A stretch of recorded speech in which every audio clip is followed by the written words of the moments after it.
Hospital Porter's Pride and Dignity, Stop the New World Order. Welcome to Herpanwo TV, and welcome to this, another dialogue with Rin Michaelis.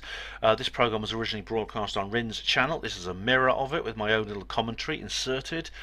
Basically, this is about Netflix yet again. So this is a follow-up to the previous video we did where we talked about Netflix and what they had done, because Netflix have a program called Cuties. It's a film, a French film. And well, we said an awful lot about it in the last video, even though it hadn't come out. Now the video has come out, and some clips have been released for free online. I've watched the clips, Rin has watched the clips, and we put the world to rights as a result of this. So you can check out the original if you go to the link in the description box, this discussion I had with Rin. Please do subscribe to her channel and follow her on Twitter. And let's see if something can be done about Netflix and what they have done. Bye. Oh, here we go. Okay, now we are live, and I am going to hop onto my channel, and we are going to talk about Cuties some more. I mean, because I think Cuties is worth talking about. Yeah. Am I still muted? Hang on. No. Oh, I'm not muted. No, sorry. Yeah, this is the we talked about it. I could hear you. All right, great. Yeah, this is something we talked about on, I think, the first time we did a live stream together. This was before the film had actually been released. Now, this is it's actually produced by a French team. And I'm breaking a rule here, Rin, because, you know, I do movie reviews as well on my channel. And I always say to people, you don't review a film without seeing it. And I never read reviews until I've seen the film. But I am going to make an exception in this case, and I hope people will understand why. But I watched a couple of clips, and I decided then I really don't want to watch it, because I can't see how I take anything out of context from just watching those clips. I was horrified by it, quite frankly. I don't gross out easily. I was a hospital porter for 23 years, you know. But I saw young girls, you know, being dressed in clothing and acting in a sexualized manner as an adult woman would.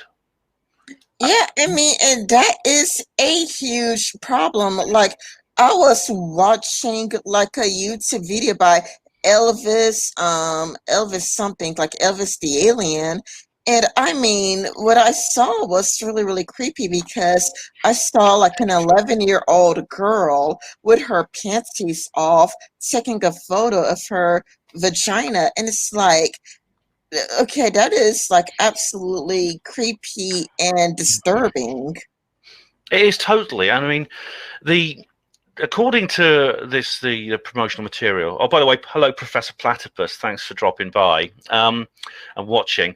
The premise of this film is it is essentially satirical. It's kind of an indictment of the P word. We're going to minor attracted persons and personality, shall we say, MAP.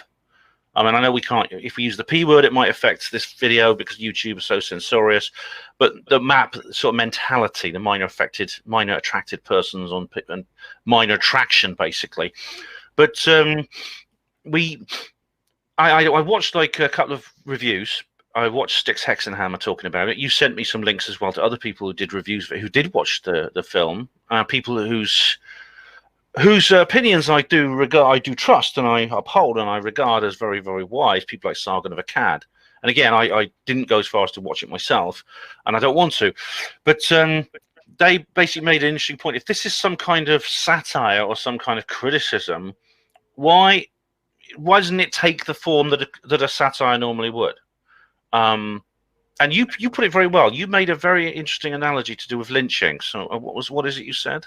Okay, this would be like, okay, it would be like if a film crew, you know, took some rope and decided to, like, unironically, like, to literally lynch, like, you know, 10 black people for the making of a film, and, you know, for the black people to, like, literally die, like, even, like, outside of the film, like, for them to be dead as the doornail, and be like, well, this movie is, you know, speaking out against the lynching, you know, like, but it's like, did you need to lynch black people to speak out against lynching? watching, I mean, it's really, really unnecessary, and it really like hurts your points. Like it hurts your points when you're doing it yourself. I mean, you could, like make the points without like doing it yourself. It's kind of like like when I was in a few debates, discussions about this, and then they could have like switched to animation. That's what happened in Kill Bill. I believe it was Kill Bill Volume 2, where there were some murder scenes that involved a 9-year-old. So what they did is that they switched to animation. They could have used CGI, they could have did other things, as opposed to using like an actual 11-year-olds. Yeah, I mean, yes, animation would have been a solution if they really want to hit hard. Because I mean, there's some pretty horrible animations. I mean, you sent me a link to the Kill Bill clip, an anime one, where it shows a woman with a sniper's rifle shooting a man in a car, and it's very graphic. But you couldn't do that for real. It's not something you could ever do for real, and it's not. No one gets hurt, or seeing an actor or actress do something like that would not be as bad. I mean, it's like those. There's a few porn videos going around starring Lara Croft, and without describing them, they're the kind of videos you couldn't actually make for real. They're the sort of things you couldn't do without killing somebody. But because it's animation, it's kind of like it's just a picture, really. I know it's as horrible as some people might find it, and it's disgusting. It's not the same as having live action. And on the subject of satire and criticizing. Now, I understand satire. I like satire, and for example, there's several programs, and I think in Britain we're especially good at this. I don't know if you have. Well, you do have similar things in the United States. You have films like Wag the Dog, and there's some episodes of The Simpsons, like the cartoons, like The Simpsons and Family Guy, that are they take on a kind of black comedy element because they make a political point from very dark jokes. There was a TV series in Britain called A Very Small Problem, and it was about an imaginary society in which people who were under 5'3" in height were discriminated against. They were put into ghettos. So there's a kind of segregation, and people under 5'3" were put into they were treated as second-class citizens. And I watched it, and it was funny. What was funny about it was ridiculing, and it was ridiculing the whole concept of prejudice. And I understood that. I mean, the program unfortunately got a torrent of complaints because, unfortunately, I think a lot of viewers didn't understand that it was meant to be ironic. It was an ironic meme kind of thing, and they took it literally. They took it unironically. And I do understand that sometimes there is a fuzzy line between ironic and non-ironic. But in the case of what I've seen of Cuties, there's no fuzzy line. It's way over into the side where things get so ironic they're essentially promoting what they pretend to criticize. Yeah, exactly. Do you know what it reminds me of? Like I've been to like a few people like what it reminds me of, and I'll just share it on the opera screen, share screen. It reminds me of this video about like banning porn. It's like this guy makes a video about ban porn, has a little fundraiser. I don't know if you could like read the fundraiser, but it's kind of like he starts an OnlyFans account to the end. It's kind of like, let me skip to it, skip.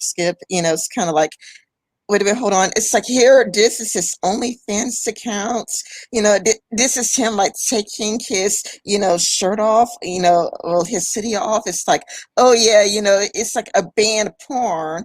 And then, like the joke is that he's going to like do porn while he's saying, it's like, oh, but I'm trying to get porn banned. Mm. It's kind of like, and that what Cuties reminds me of. It reminds me of this video in particular. And it's like, oh, look, donate now for this fundraiser to ban porn. And he's like becoming a sex worker to ban porn. And it's like, that's what I thought about when I was looking at Cuties. It's kind of like you're doing the very thing you're complaining about. Yeah, I'm a bit. What concerns me is that this seems to be acceptable now. This is kind of it's acceptable in a sense that it was produced in the first place.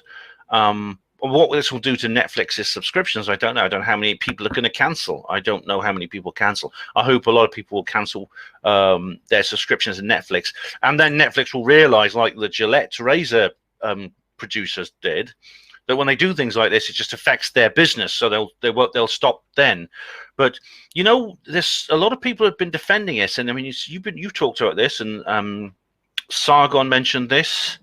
This is people. Sargon of Akkad mentioned Mike Stutchbury and what he's been tweeting about it, and he's been claiming, look, it's not supposed to be literally about the P word. It's not supposed to be promoting MAP.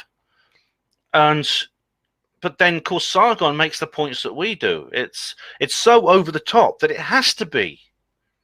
Do you see what I mean? And I do wonder about some figures on the left who are actually defending this.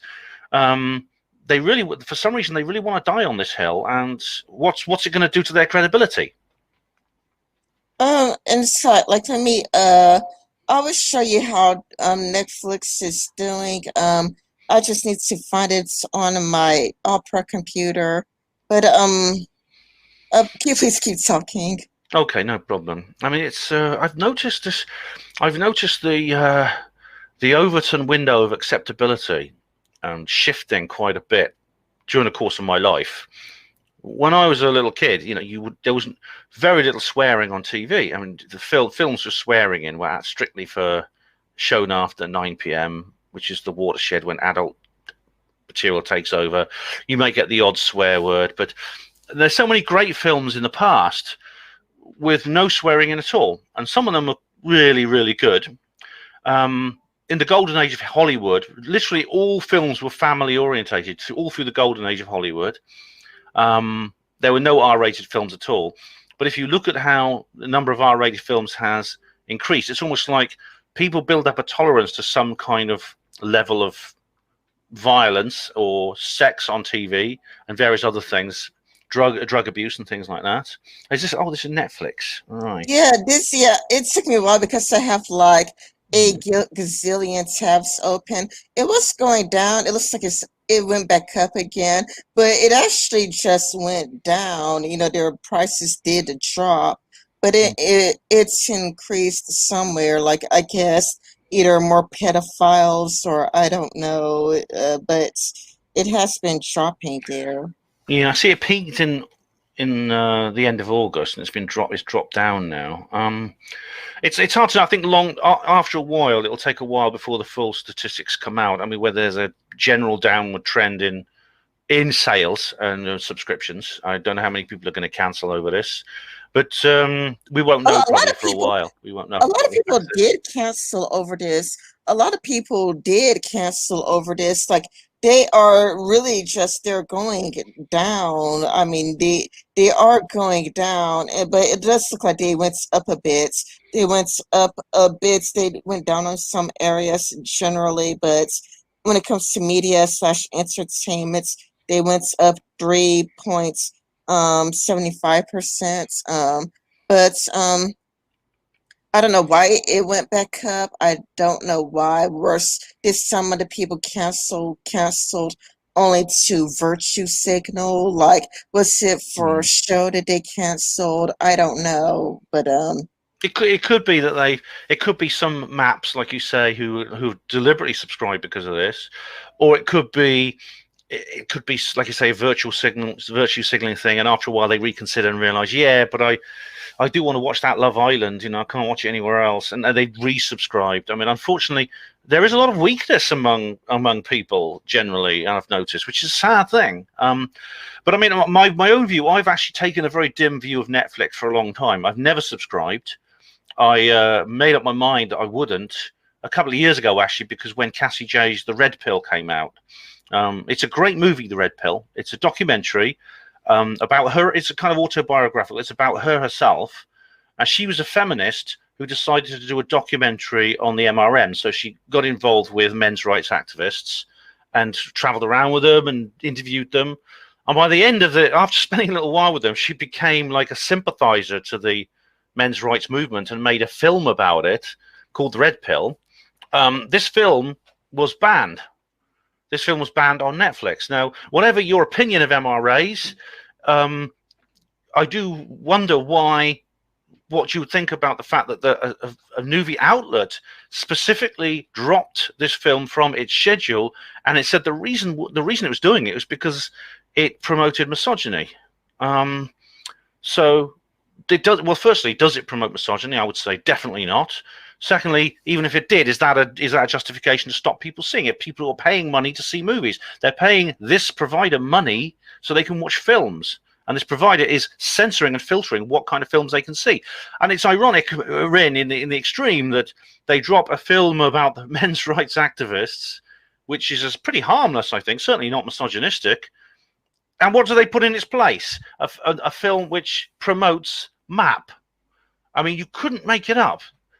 The lack of the tolerance on one side, the extreme over tolerance on one side, and the lack of tolerance on the other. I mean, I'm baffled. Oh, you cut off at the end. At least, like I couldn't Oh, catch sorry. you. Like you broke off at the extreme intolerance at one side, and then you cut off. Oh, right. There's there's extreme tolerance on one side. In other words, tolerance for what I think is criminally obscene material, and on the other hand, you have complete intolerance for simply expressing an opinion about feminism. A woman expressing an opinion about feminism. Um, I can't really reconcile those two extremes. Yeah, I mean, we are just living in crazy, crazy times. Like, I do like have a bunch of articles put up because I mean, oh, let me just click on this one. Like, oh, this is how I got like the title of my video. I mean, like, okay, first off, let me say what I'm reading. I'm reading from Cuties, the extraordinary Netflix debut that's become the targets of a right-wing campaign. Right-wing, even though like Shoe on Head, Shoe on Head is to the left and she spoke out against it. I mean, and on that, but on Reddit, there were many communists that spoke out against this film. But I mean, this is why I called it, entitled this video Centricide. I would get to it. Okay, the reason why I call this video like Centricide against Netflix Cuties is because of like down here it says Cuties is a film of the censor.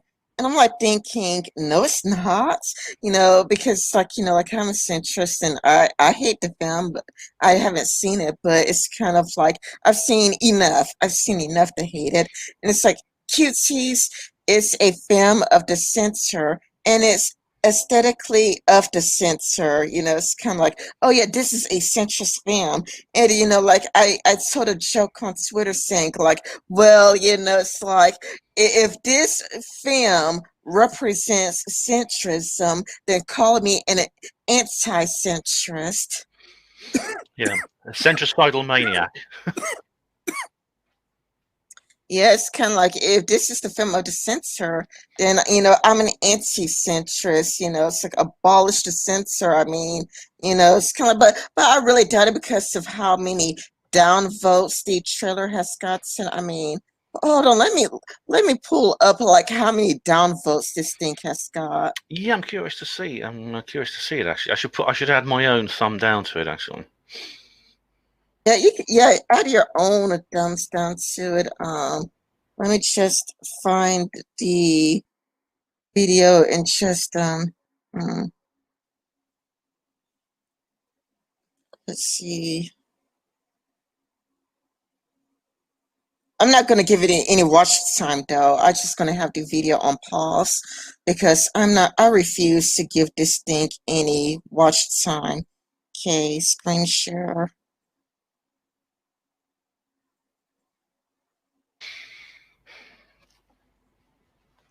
Okay, here we go. Look at how many dumps down it's got. It's got like nearly like 2 million. Almost similar. Hey, if you give it a thumbs down, you might be the 2 millionth one, and it has 50,000 likes. So most of the people dislike the film, and it's like I can't really blame them. I can't really blame them. It scored like a 3 in Rotten Tomatoes. I I mean, refuse to yeah. beat it them down, but I mean, like, look at this. Like, what's with the close-ups between their legs? Why is that necessary? Why do you have a close-up between her legs? How is this not? How is this not child porn? Oh, I probably shouldn't have said that. I probably should have said CP. How is this Mm. not CP, or at least a softcore CP? I mean, what's with the close-ups between the deer legs? How is that even necessary? It's really perverted, and I'm really encouraged actually. I mean, the likes bar, the thumb bar, it's incredible. I mean, it's almost all, as Rin says, if you do the maths, 1.9 million versus 50,000 is incredible. And it's funny thing about Rotten Tomatoes. I don't know if you've seen this. They got 8% on Rotten Tomatoes. It's got one of the lowest. I think it was 8. Where did I see that? It was about 8% on Rotten Tomatoes from the viewers, 90% from the damn critics. Which says an awful lot, doesn't it? Yeah, it really makes you think. Like, it really makes you think about the direction that this society is going. Like, and this is like another link that I have like on me. It's kind of like, because remember how the salon, there's that controversial article saying, I'm not a map.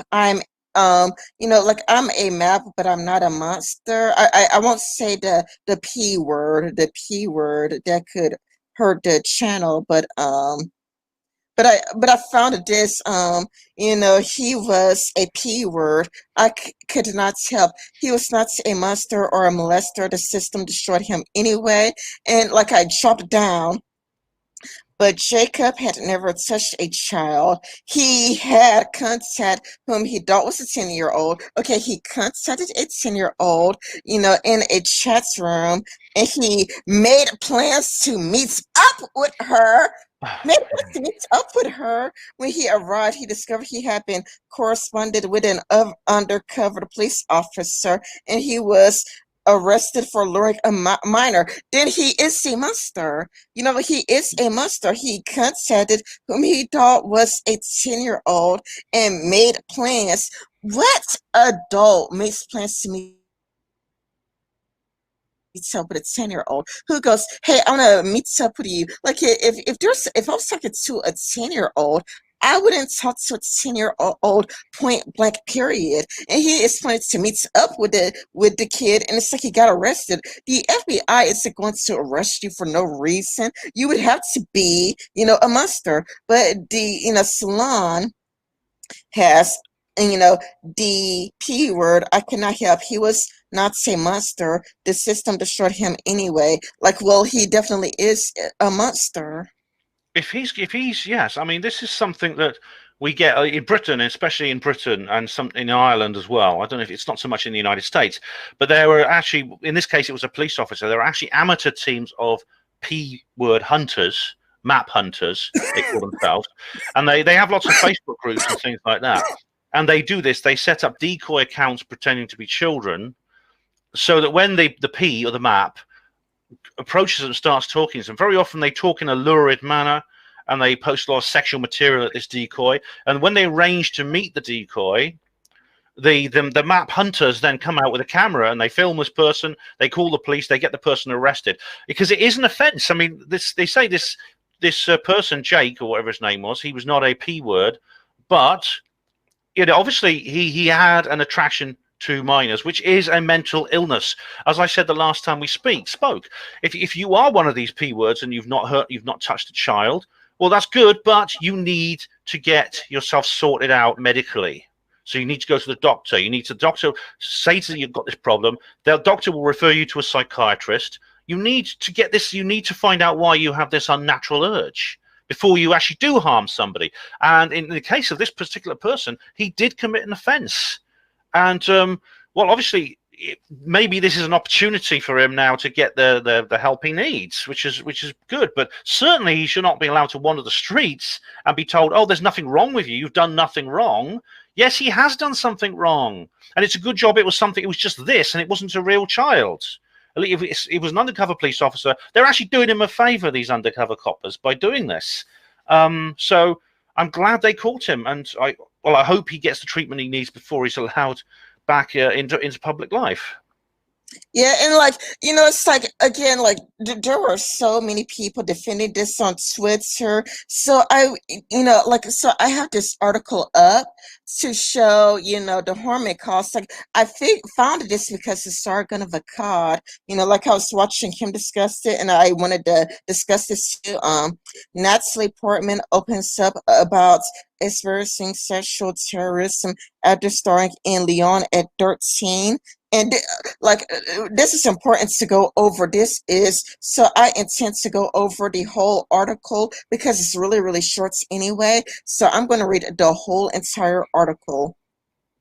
Natalie Portman has spoken out about being sexually sexualized early in her career, saying that she experienced sexual terrorism from the age of 13. Portman was speaking at the Los Angeles leg of the Women's March 2018 when she opened up about her experience after appearing in the first film Leon the Professional in 1994. During her speech, Portman revealed how her first fan mail involved a rape fantasy, which is really inappropriate, um, written by a man that's a local radio station launched a countdown to when she was legal to sleep with, and how critics wrote about her budding breasts and reviews. Now, when it comes to well, wait a minute. Let's see. They launched a countdown when she's legal to sleep with. This also reminds me of like Mary Kate's and Ashley Olsen. People kind of did that with them too, where people were counting down when Mary Kate's and Ashley were old enough to sleep with. I remember when Mary Kate's and Ashley were on Saturday Night Live, and they're like, "We're 18 now, we're 18 now," and you see like a bunch of grown men who look like they were in their 30s and 40s, giving a standing ovation, and it's kind of like, why are men in their 30s and 40s, getting a standing ovation to Mary Kate's and Ashley saying that they're old enough to, they're 18 years old? It's kind of like, no wonder they became drug addicts. Like, I'm not surprised that both of them became drug addicts. I'll continue. I was so excited at 13 when the film was released and my work and my arts would have a human response.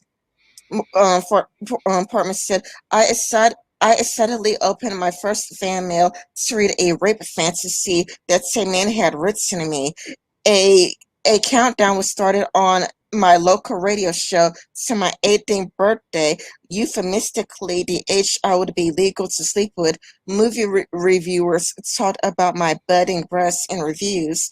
At 13 years old, the message from our culture was clear to me. Portman went to say, I felt the need to cover my body and to inhibit my expression and my work in order to send my own message to the world that I'm someone worthy of safety and respect. The response to my expression, from small comments about my body to more threatening, deliberate statements, served to control my behavior through the environments of sexual terrorism. And then it's like, watch the video below. And then, this is where Scarlett Johansson talks. How could a person publicly stand by an organization that helps to provide support for victims of sexual assaults while privately preying on people who have no power? Johnson asked during her speech. I want my pen back, by the way. And it's like, this is for all of the people saying that you're not causing harm to these, young actresses by all of these close-ups between their legs. Like, I haven't seen it, Leon. I have no idea what it's about. But it's kind of like, from, listening to Sargon talk about it, it seems like it's a film similar to Cuties, but at the same time, all it did was, give her, fan mail about rape fantasies. Yeah.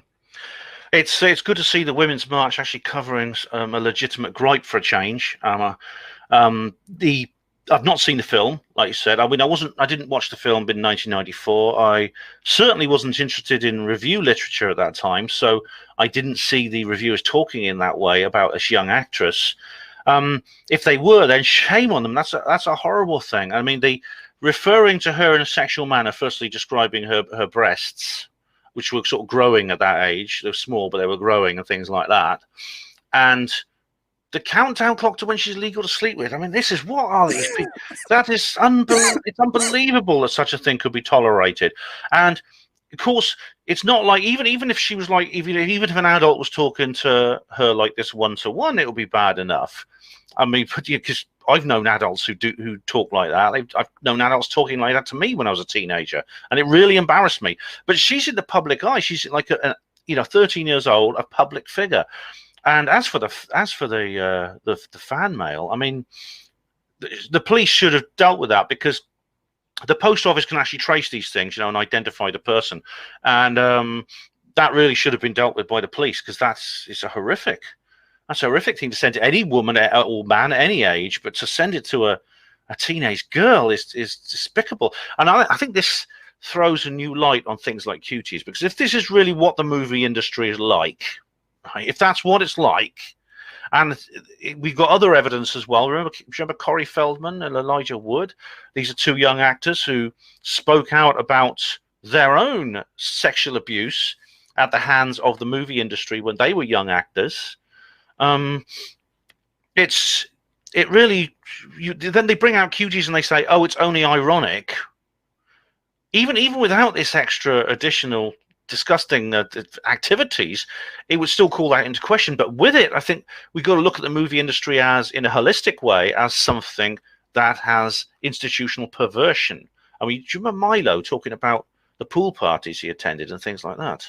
Yeah, I mean, like, look at how disgusting it is. Oh Like, you can see the girl's panties off. She's 11 and her panties are off, and people are still defending it, even though you could clearly see her panties.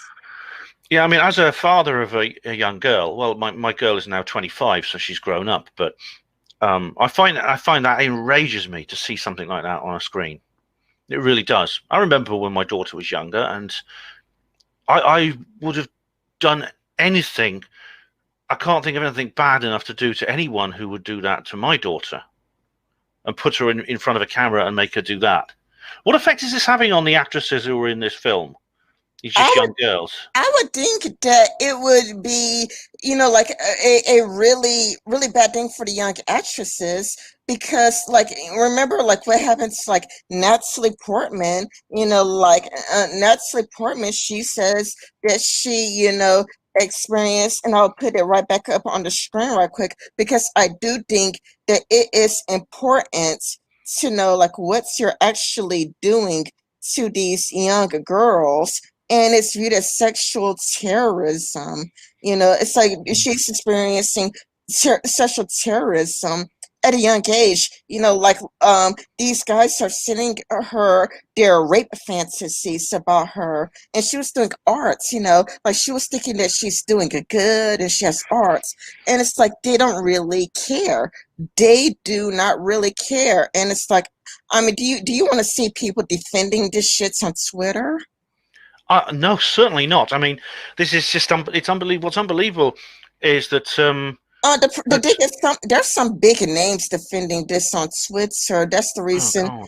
Yeah, it's kind of like like I had like a blue check mark. It's kind of like a, Yeah, and they're not going to get banned, are they? yeah. That's the reason why, like, to uh address the people like actually defending this on Twitter, because it's like Yeah, I you know. have a blue check mark by your name. Yeah, I mean, I got a red X. I'm the opposite, but a lot of them do. Like Mike Stutchbury, he said something about it. I'm like, he's one of my hate follows. So I don't know, but I know that Sargon was addressing what he said, and I was really astonished. He gave out the usual line. He just said, "Look, it's not meant to be real. It's meant to be a satire and things like that." And like I said, we've already discussed how that is not an excuse. And the funny thing is, Mike Stutchbury is awfully. He comes down very hard on other things, like Netflix. We were talking about the double standards of Netflix earlier on. The left seem to be doubling down behind this whole thing, and again, they're not tackling what I think is the systemic real P word, which is going on within the system. I mean, they've been quite quiet on things like Epstein. I mean, they haven't really said much about Epstein, and certainly not as much as the centrists and the conservatives have. They seem to have a worrying, what's the word? Like Mike, what's his name? Peter Tatchell, who I talked about earlier. He said that the law should be amended in cases of what he called consensual sex between people who were what he called borderline age groups. This is like something like maybe a year or 2 years under the age of consent, which I thought was horrible. I mean, the age of consent is there for a reason. I mean, I know very well there may be some people below the age of consent who are more mature than some people above it. I mean, I think there's some people maybe several decades above the age of consent who are not mature enough to deal with a sexual relationship. But still, you have to have some kind of legal protection for people who are definitely too young, and the age of consent gives it. The age of consent is in the right place, I believe, and it's there for a reason, and it should be respected and should be enforced. Is it true that I mean, first of all, let me just show you this, Rin. I've made a note here. I've got the actual figures on Cuties on Rotten Tomatoes. The tomatometer says here, this is the critics. This is the professional critics. 91%, they love it.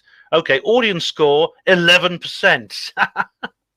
So that says a lot, doesn't it? It says the professional critics are backing up this film. And film critics are very left wing anyway. And it says QT Mignon, 11%. That is the people watching, 11%. Just check out the comments underneath the trailer here.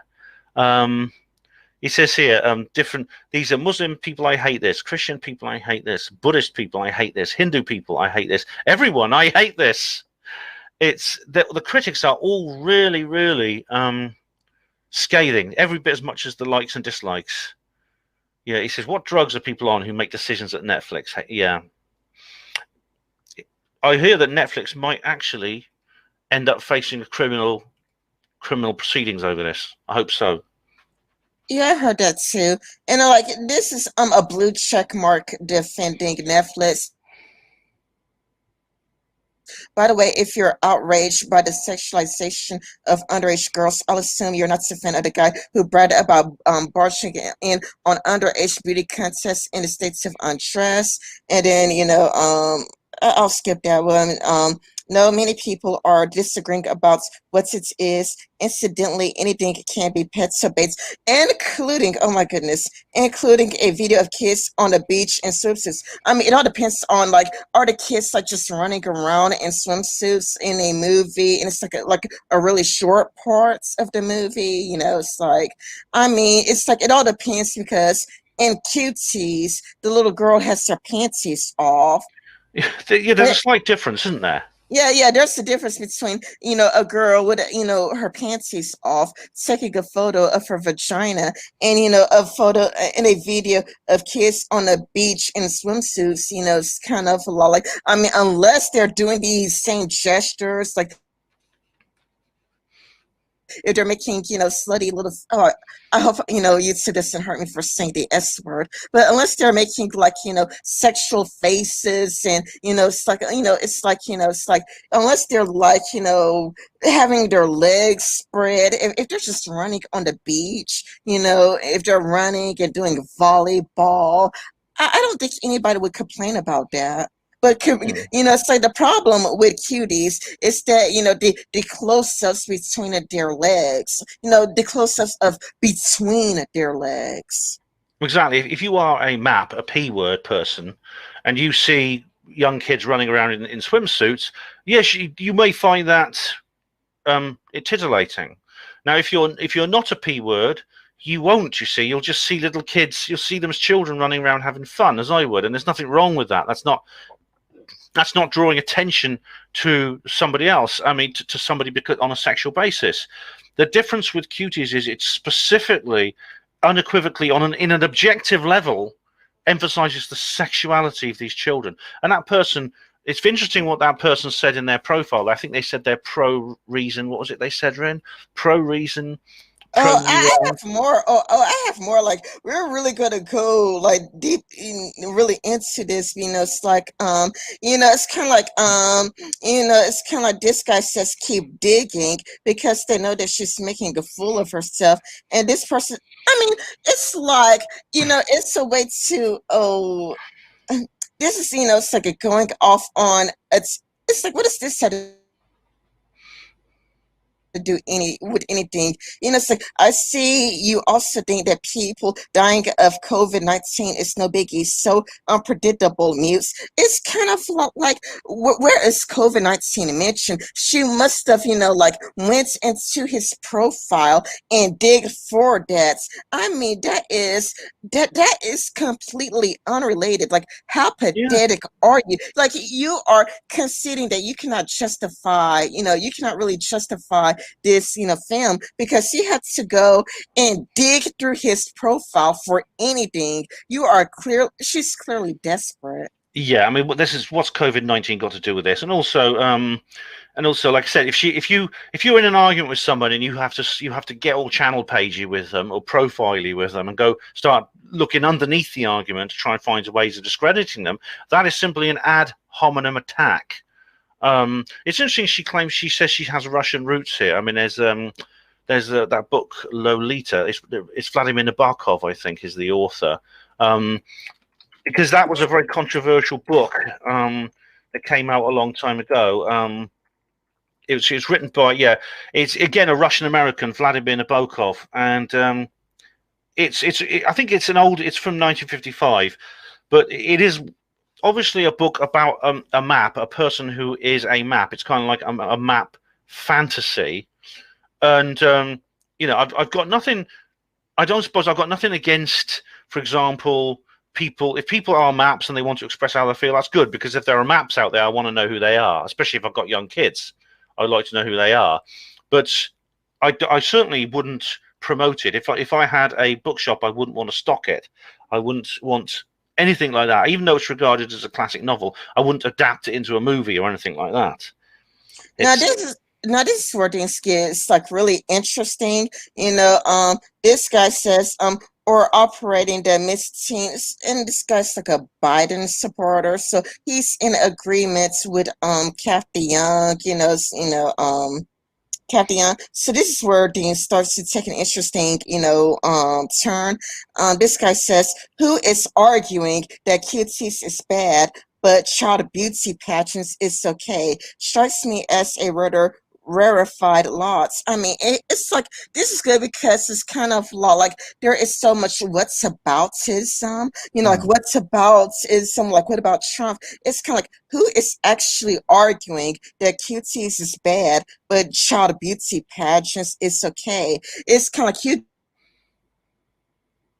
get to point to specific people. Even then, that would be like what the gross generalization fallacy, or what's it, the fallacy of compartmentalization. I had to Google it later. And it's like there are tens of thousands of people on Twitter who really hates cuties, but love Trump, who creep into children and ran Miss Teen USA. So not that rare. Great. Use this for momentum to shut that down. If you actually care beyond your tribal politics, this this is something quite beyond that's pettiness. Take out the pageants, use it for political football at your peril. I'm against those things. It's not hard for me because I'm not invested in supporting any creeps like Trump who spied on naked kids. Allegedly, this particular actual child um, she on here didn't say that word, so I'm not going to say it either. It's a feature-length film. If you don't care about this, it takes a colossal idiot to believe you really care about that. Like, and this is why, like, this is like a really good argument, and I really, really wanted to touch on this. Like, if you don't care about cuties, then it's hard to believe that you actually care about, beauty pageants. Like, because I would think that there would be a really strong overlap between people who care about cuties and people who want to ban beauty pageants. I would think that there would be like a strong overlap. Like I am against cuties. I'm also against child beauty pageants. So he has the points. Like if you don't care about cuties, then it would take a colossal idiot to believe that you actually care about beauty pageants. Yeah, I mean, I don't Um, like, yeah, I don't like child beauty pageants. Actually, I do think there's something a bit creepy about them. I mean, I don't know about this Miss Teen USA. I've never heard of. I didn't know that President Trump was involved in it. If he was, I don't know exactly what it's involved. Does it involve children? How old are the children or the teenagers involved? I mean, is there a legal? Are they above a certain age for legal purposes? I don't know. I don't think the movie should be made. So I would at least respect Wild great sources who say that for saying that he doesn't think the movie should be made. At least he's trying to be consistent, even though Kathy Young is. Since also Trump spied on naked kids, and you support Trump, you're the one that's playing politics with this issue. You are the one bring politics into, among others. I would have it all brought down, but do insist do insist what somebody allegedly said holds the same weights as a feature-length film of actual thing that's what's bad. You are clearly balanced and wise. What's was said versus what's objectively and undeniably done. Well, yeah, that's an interesting point. That's a good point that it is more whataboutism, and then they're using very inflammatory language like Trump spied on naked children. Well, the thing is, if that implies, I don't know, it conjures up an image of a man, drilling a hole in the wall of the shower hut or something, and Pete looking through. If he was doing that, he would be arrested. That's being a peeping tom. He'd be arrested, and he'd have a criminal record, which would definitely have come up in his campaign when he was campaigning to be president. I don't remember this coming up in his campaign to be president, which indicates that it wasn't actually something criminal that he did. The only thing, I mean, lots of things were used to try and discredit President Trump in his campaign. One was that he supposedly engaged in sexual activity with an adult. He boasted about how he'd engaged in a sexual liaison with a woman, but he he groped a woman, which again, it depends on the context. It might have been during a consensual sexual activity. This was used to try and smear him, although in this case it was an adult. I mean, if you're going to get into whataboutism, I mean, you could say, well, what about you should say, these people probably voted for Hillary Clinton, a woman who was involved with all kinds of shady characters. For instance, Epstein, her own husband was on the Lolita Express and things like that. I mean, if that's what it comes down to. Actually, there was like photos that have been released of Bill Clinton naked with a minor. Like the photos have been leaked of Bill Clinton naked with a minor. And Epstein's Lolita Island that has just actually been leaked and released to the public, and you can actually perhaps find it like if you Google it, like Google Bill Clinton Epstein and go to like an image search, and you can see him naked with a minor. I've And I seen that think, photo, yeah. yeah. I mean, the only photo of Trump that we've seen naked, I mean, there's Trump he's with clearly, if it's true, if it's even real, is him with, well, there's a man who looks a bit like Trump with what looks like an adult woman in Russia. But she's definitely an adult. And people make a lot of fuss about Trump going on Epstein's plane twice. Oh, Bill Clinton went on it 26 times. It's in the flight log. But Trump went on it twice. No, Trump didn't go to Epstein's island. Trump went between Florida and New York on 2 occasions on Epstein's plane, and on one of Epstein's private aircraft. And Epstein wasn't on the plane at the time. And basically, this was just Trump phoning up Epstein and saying, look, can you give me a lift to New York? Basically, like you poorer people, it would be somebody's car, like borrowing somebody's car. They just said she just got a lift. So what they're trying to do is they're trying to make out, oh, well, Cuties isn't so bad because A, B, and C. But they're not actually saying about why Cuties is good. They're just trying to make out that Cuties is no worse than anything else. But from what I've seen, Cuties is worse than these other things. It says allegedly about child sexual exploitation.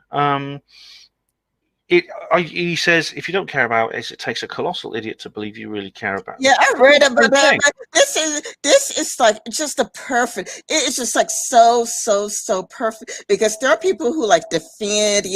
I see people defending cuties and whatnot.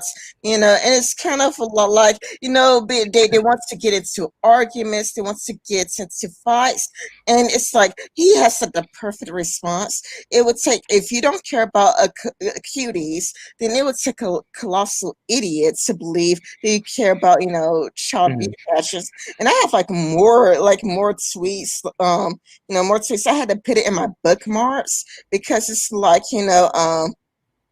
like and I'm just gonna open like I'm gonna open this in two windows because I just want you to see like there are people on the left who are just defending this. I mean, that mm, article may have been baiting people, but even if the article was baiting people, some people like took a debate. It's like and they decided to just defend cuties. It's like mm. so I'm just going to open screen share and Sure. This is like you said earlier when we were off air. This is not this. Why do they want to die on this hill? Why can't they just? It would be much better for in their position simply to say, "This is something we're not going to stand by," but they don't. You see, it's like and I'll say I know you want to say a few things about this, so I'll carry on in a minute. okay. The more I am reading about cancel Netflix and cuties, the happier I feel that people don't remember the 1990s and the early 2000s. Patrice Wilson, Arc Music Factory, or haven't never been on a job site where people talked about what they would do to child actresses when they hit 18. Now that is terrible too. It's terrible that dirty old men are talking about what they would like to do to actresses when they turn 18. Like you do realize it's like Mary Kate and Ashley, they did that to them and they're drug addicts. What happened to them is bad. And it's kind of a lot like it's like he's like I just just go all the way down. He helped produce Rebecca Black and went on produce other girls wanted to be stars. If the cuties is bad, imagine it's in real life. Just look up Jenna Rose, oh my god, on YouTube. And then don't tell at me because I didn't make it. I didn't mean to say yell. Creepy, right? No, this is where it gets really good. And we're gonna check out Jenna Rose, oh my god, because this is important. This is important. This is important to me to address this. This is really important. So you just got to let me finish this. Sure, definitely. I've never heard of Jenna Rose, but you Oh, we're carry going on. to look at it on YouTube. We are about to look at it on YouTube because I want you, we're going to get there. We're going to get there. So hold on. Just look up Jenna Rose, oh my god, on YouTube, and then don't yell at me because I didn't make kids. And Oreo says, yeah, I couldn't finish it. Lobster says, creepy, right? Now imagine a movie. This okay, like I want you to remember this because we're going to get back to this. And, now imagine a movie coming along to say, no, this is creepy, and this is why, and everybody wanted to cancel it. Oh, he forgot a comma. Now imagine a movie coming along saying, no, this is creepy, and here is why, and everybody wanted to cancel. Oh, so he's Cancel the defending movie. this guy. This guy Loza One is defending Cuties. He's he's Yeah, he's sticking by this thing. Okay, no, Cuties is just like, oh, it's ironic. It's exposing things. yeah, it's like blah blah blah blah blah. Everything you're complaining about is shown on hundreds of music videos on YouTube. It's like, God, I hope not. Oh I God, think, no, yeah, God, I hope not. Saying no. silence on blah blah You blah. see adults. You see adults, but not children. That's the difference.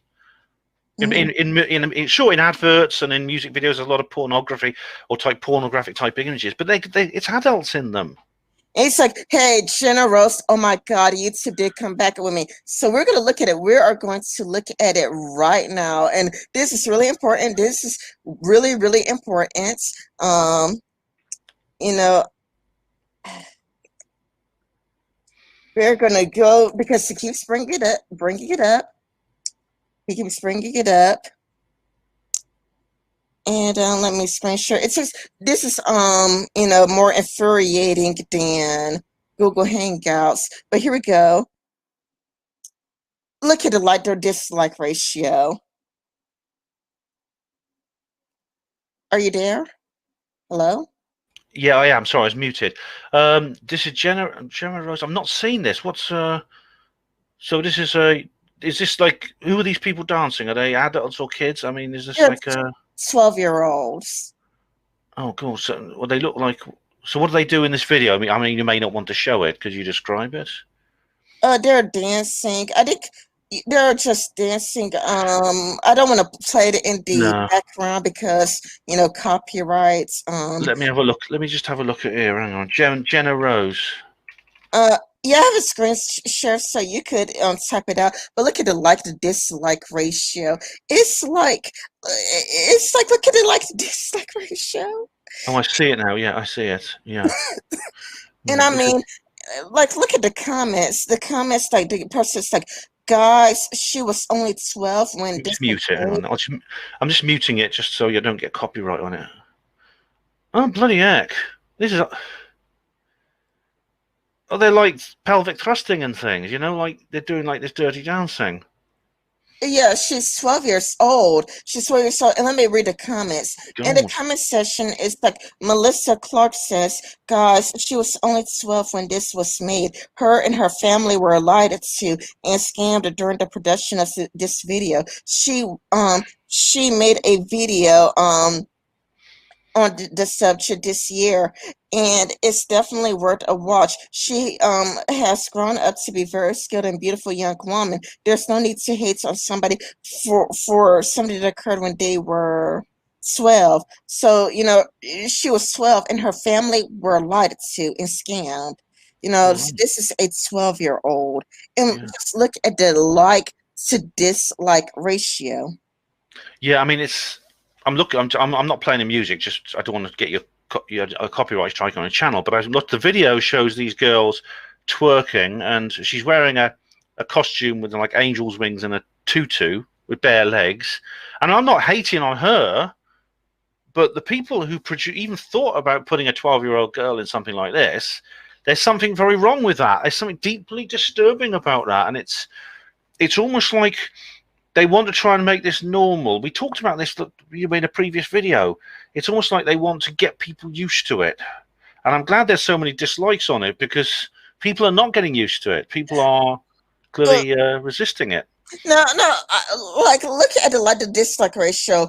Mm. 1,000 people liked it. Nearly 9,000 people disliked it. Now we're gonna go back to it. Louser one.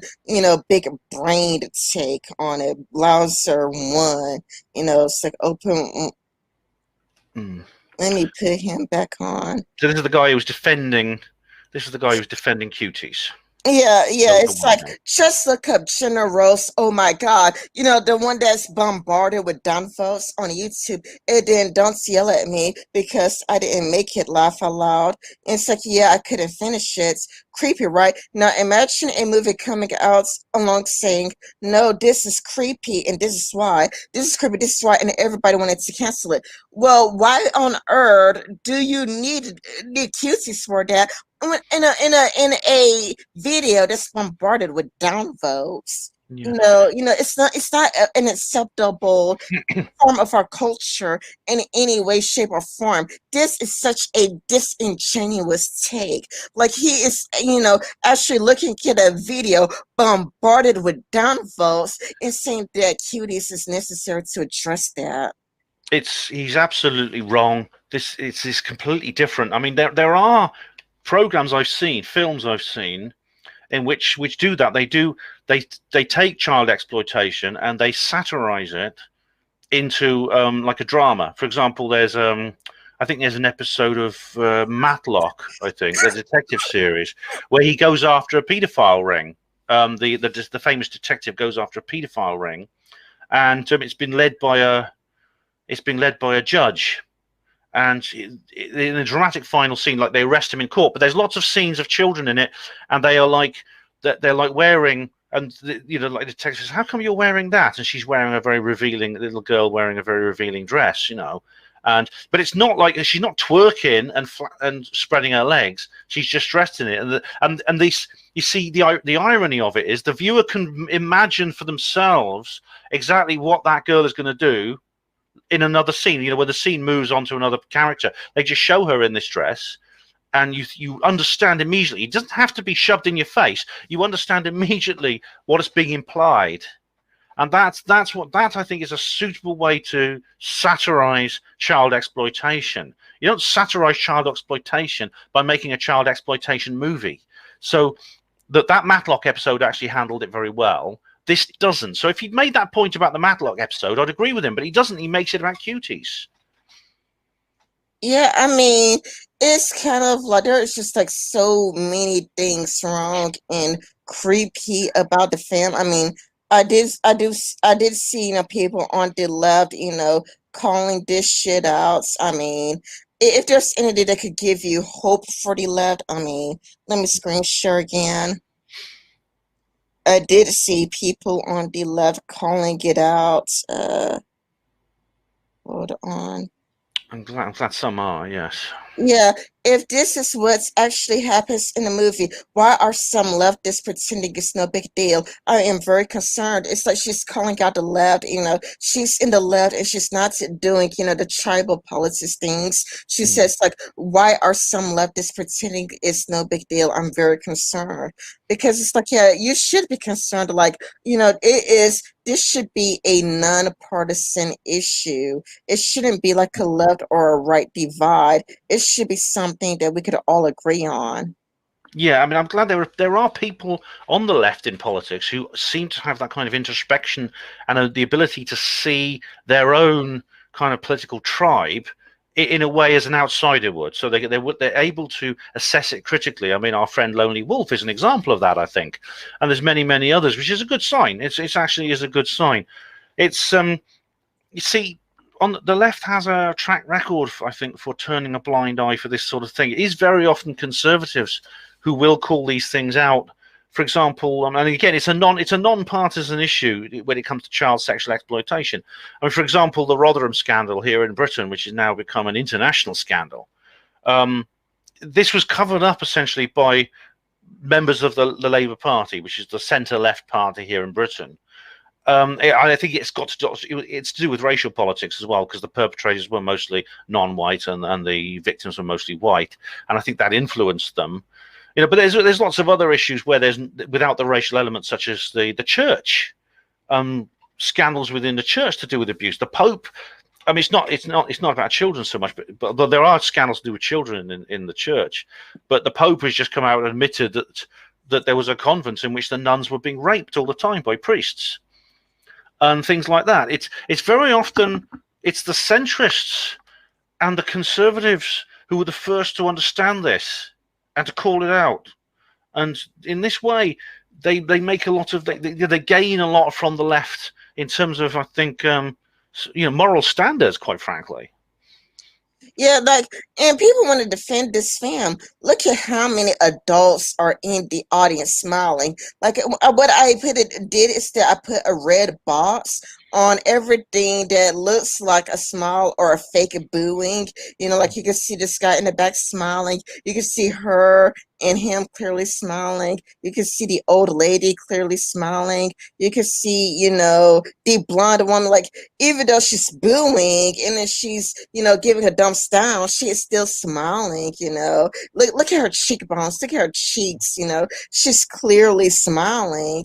It's kind of a lot like you could boo, but if you're booing and looking at your cheekbones, you're smiling.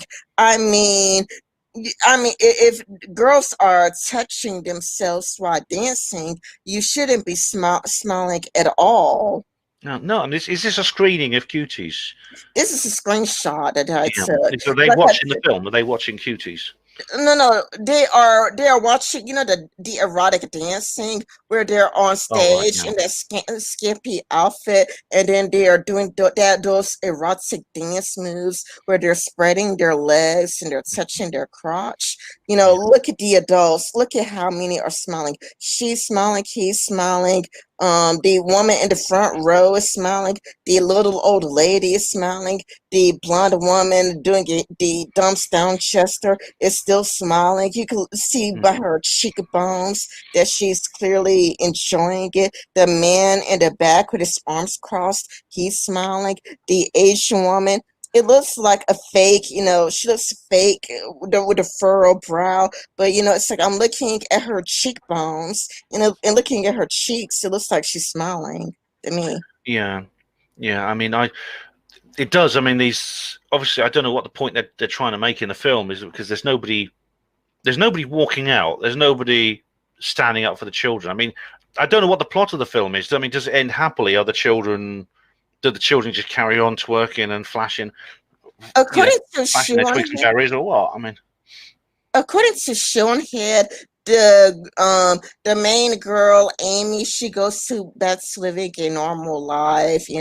She finds a balance and she lives a normal life, and she decides to be like a normal 11-year-old girl, skipping rope. because I mean, if the story has, if it ends with a sort, if there's a good moral to the ending, um, I would I would then say just take out the explicit imagery, and it might be a good film. Just remove the explicit imagery and make sure it has like a lesson, like an ending which like teaches the viewers something, and then it could become a good film. Yeah, but it's like unfortunately they just felt the need to make everything really sexual. Mm-hmm. Yeah, yeah, that's a shame. I mean, I think it seems that there's an attempt to make trying to make people less disgusted by things like this, almost like to give us some kind of cultural and psychological immunity, which means that eventually it could become just the normal thing. Yeah, they're trying to make it a normal day. And I mean, I would share, this other too, because I am glad that somebody on the left is speaking out against this. I mean, I know that, the famous politician, what's her name again? Chelsea Galbert. Tulsi Uh, Gabbard, yeah, yeah, she spoke yeah, out. she's one of the few Democrats I'd actually trust to tell me the time of day, quite frankly. And you see this by like I am glad that there are some people who are not playing politics, like Miss Miranda. Her profile says big brain leftist. It's like here says this isn't about political leanings at all. Even one of your viewers e- e- uh, even one of your viewers defended the movie is disgusting, and I'm truly bothered that people are out here defending the exploitation of little children. I think she meant to say even if one. I think she left out Yeah. if. I think she meant to say even if one of your viewers defended the movie. The movie is disgusting, and I'm truly bothered that people are out here defending the literal exploitation of little children. Well, well done, Miss Miranda. I mean, that is actually what we want to hear from people. And she is big-brained if she actually has seen through all this. So well done her.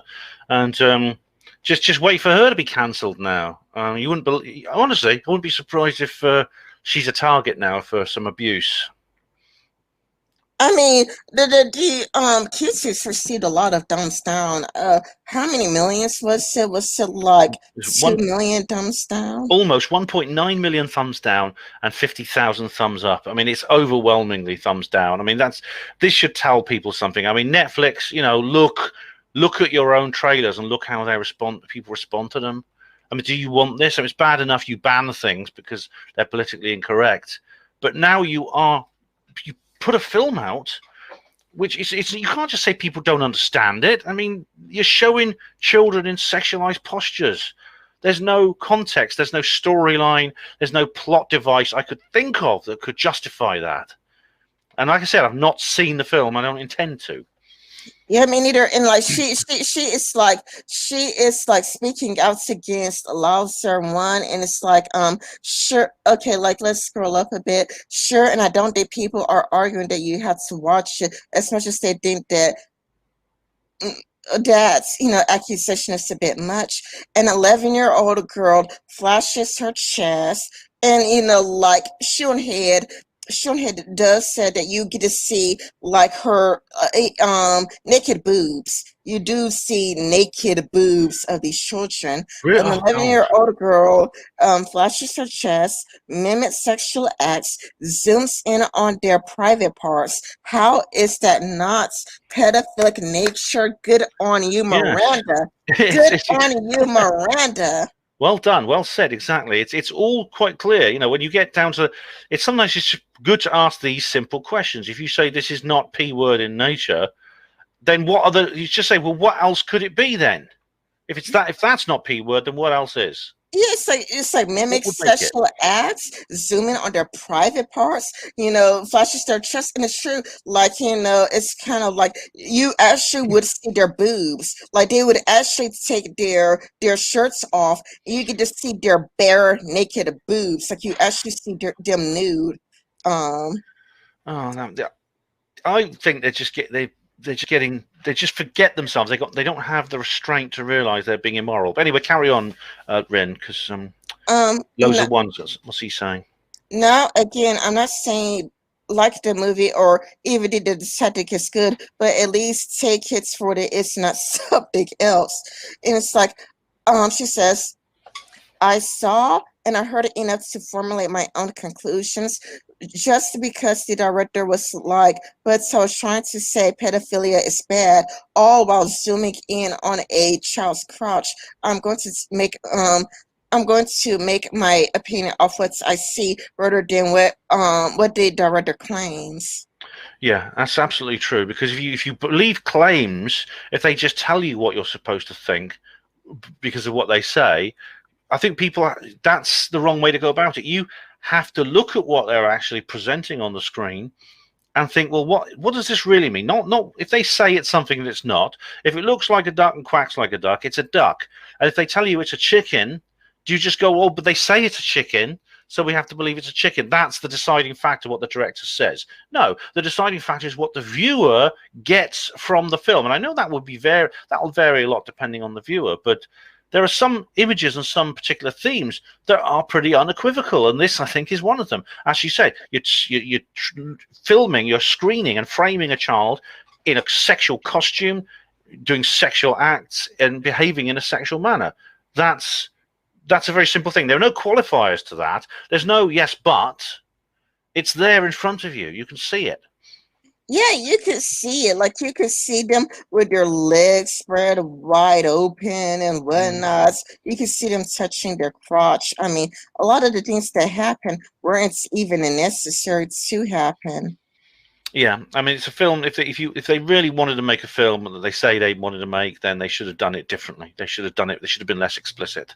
That's what I can say. Which means I question the motives in the first place of what they're saying, because it's a common thing to dress up some propaganda as something ironic, saying the other thing. Like, I mean, in some cases it's true, and like I said, I mentioned The Small Problem, this comedy series from TV. But in other cases, it's just, I think, an excuse to put a message out there you can't put out any other way. And in this case, it is normalizing minor attraction. It's making it acceptable, socially acceptable, so that it passes the dinner table test. And I don't want that. I don't want to live in a world where this sort of thing is acceptable. Me neither. I do not want to, live in a world where this is. And okay, like let me share this last one by Vintage Miranda because she was just on a roll. She was just on a roll, and I just thought that she was brilliant. It's like I'm going to make a movie with 10 sex scenes, and when anybody thinks it's porn, I'll deny it. It's like she was just on a roll. Oh, that's hilarious because there are actually films like that. I mean, I've seen them. I mean, there are many films which, I mean, Basic Instinct is probably the best known of these, but there's many, many others which are essentially they're called erotic thrillers or erotic dramas, and they are essentially porn movies. And the way they get out of it not being a porn movie is they put in a very, very half-baked kind of plot, and they have non-sexual scenes in it. I mean, there's a historical of drama called Caligula, which is another one. It's like set in the Roman times, and I watched it actually. A friend of mine gave me a DVD of it, and it's a porn movie. It just shows orgies, continuous orgy scenes. In between, you have like non-sexual scenes, so they can actually market it and put it in cinemas as a non-porn movie. But it is a porn movie. It's just red tape. It's just like a loophole. It's a legal loophole, and that's what they're doing. It's like, I don't know if you had the wet T-shirt competitions in America. We had them in Britain because there was a law passed that to ban strip teasing. In other words, women couldn't perform in certain locations without a special license. They had to be clothed at all times. So what they did was they just got the girls to put on a very, very thin T-shirt and soak it with water so it became transparent. So you could see everything through it. So you could see her breasts and nipples and things like that. And they'd say, well, look, she's dressed. And all the guys were sort of staring like that. And so it's just, to me, that's just a kind of like, what's the word? It's just like, it's red tape. It's finding a red tape solution, which I think is very dishonest. Yeah, I mean, we have that in America too, wet t-shirt contest. But for me, it's like, well, I wouldn't. Well, there's no way I'll be interested in a wet t-shirt contest, and not only that, but even with TV shows, I don't really like anything that's too pornographic. Like sometimes, like with the Sci-Fi Channel, they would have like a TV series that would be like too pornographic for my taste. I mean, like like you don't see anything, but it's like it's like if there are too many scenes where people are having an orgy, and there's like fewer sex scenes in like Penny Dreadful. And Penny Dreadful is like an HBO, series. But if there's like fewer sex scenes than Penny Dreadful, then sci-fi. I would rather just not watch the sci-fi. Yeah, I love Bill Hicks, the comedian. I don't know if you've ever heard him or seen his videos. I mean, he's dead now, sadly. He died at a young age, but he's a brilliant comedian from the States. And he was making jokes about these sort of erotic dramas, saying, "Oh my God, I just saw this woman; she was naked." And he's like, "Oh my God, I saved up my pocket money to go and watch this movie. I lied about my age." And he says, guys, there are videos you can rent where it's just nothing but that, And it's true. It's like, if you want to see erotic material, don't stop kidding yourself. Stop just going along and saying, "Oh yes, I was very impressed by this erotic drama. The plot, the plot and storyline were amazing." And they're sitting there in front of the TV, and they've got the remote control, and they're just forward winding through all the bits, and they get to a sex scene. Stop play. Come out of it. Forward winding through the bits without sex. Stop play. Yeah, but that was also my biggest fear with Cuties. I mean, it's really erotic with these little girls, and it's kind of a lot like a pedophile could just take her remote control. Well, people don't watch TV anymore, but he could scream the movie and just fast forward to the bits that he wants to see, skip the scenes that he doesn't want to see, skip just keep skipping and see all of cherry pick what he sees. I don't think he would ever help a pedophile at all, because he could always skip to the erotic dances and skip to their hands between their legs and whatnot. What message is this giving out to people who might have minor attraction problems? I mean, the message it's giving out is that there's nothing wrong with you. Society is changing to accept you for what you are, and just allowing you to do what you want. And this is like this guy Jake, the guy in the newspaper who got caught by an undercover copper. This guy was portrayed as some kind of, he wasn't doing anything wrong, and he's persecuted by society. And this Cuties movie is going to say, yeah, this is really supportive to us and people like us. I mean, there are even organizations for minor attracted people. There have been since the 70s. We had the PIE, the PIE here in Britain, which is P-word information exchange, which is run. I mean, they had a lawyer who was actually called Harriet Harman, who ended up being being a solicitor. She was a solicitor for Pi, and she ended up on Tony Blair's front bench when he was prime minister. So she was a cabinet minister, which says an awful lot. In in America, I think we have like NABLA. NABLA, I forgot what the acronym stands for. I don't remember, but I think it's something men loves young boys. Oh, I don't remember what NABLA stands oh, for. the man. Yeah, NABLA. Man Love Boy Association or something. Man Boy Love Association. Yeah. Yeah, yeah, we have that in the U.S., and it's kind of like what would really happen is that it's like if a pedophile were to watch like Cuties, he's not gonna be a lot like like now that I see it, I'm gonna look away from Cuties. So, like I'm not just going to I'm gonna change, I'm gonna reform. What's really gonna happen is he's going to fast forward, watch the scenes that he wants to jerk off to, and then skip any scenes that he doesn't want to hear. Yeah. Hello. FTBHJHFR. Hello. Thanks for joining us. Yeah. The message that should be given out to minor attracted persons is the message I would like to give out to them is that there is something wrong with you. You're sick. You have a mental illness, and it's not normal, and you could do harm, even if you've not offended. Obviously, if this person has actually touched a child, then they should go to jail. They need to be in prison. It is a crime. If they've not touched a child yet, then they need to go to the doctors. They need to go to the doctors and tell the doctor, look, I'm not a man boy love person. I am ill. I've had these thoughts going through my head. I know there's something wrong with me. Could you please refer me to a psychiatrist? That is the message that should be given out. That's the healthy thing to do. That is a healthy way for society to deal with this sort of thing. Not try and sympathize, not try and normalize, not try to get the public to build up a tolerance to this kind of thing. No, this is really worrying. I mean, you get more and more of this. I mean, this is all part of this drive towards changing the Overton window, which the communists in universities and other places have been doing for generations now. And I think this is all a part of it. And the result is that we people are going to turn into different kinds of people that will be easier to control. And that's my concern. And there's something else I wanted to mention. I'm following a girl on Twitter called like Ashley Tina. I don't want to misquote her, but I think this is what she said, that there is a TV show or like she was describing an episode where there was a pedophile in it, and the episode made a pedophile out to be a martyr.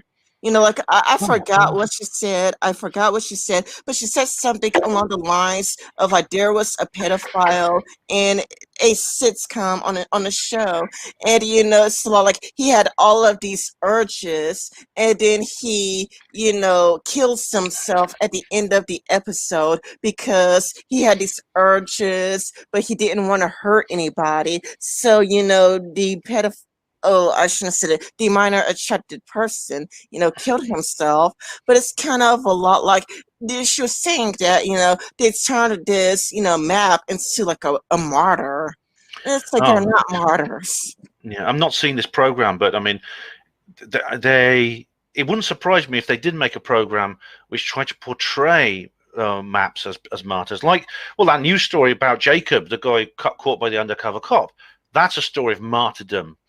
And it's wrong. I mean, I think what a lot of the promoters of this kind of thing are doing, they are incorrectly drawing a parallel with the acceptance of homosexuality in society, and they're saying, look, it's like being gay. In the old days, it was like something disgusting you never talked about, and you had to be secretive about it. And then slowly but surely, it became more acceptable, and now anyone can walk around saying they're gay, and that's absolutely fine.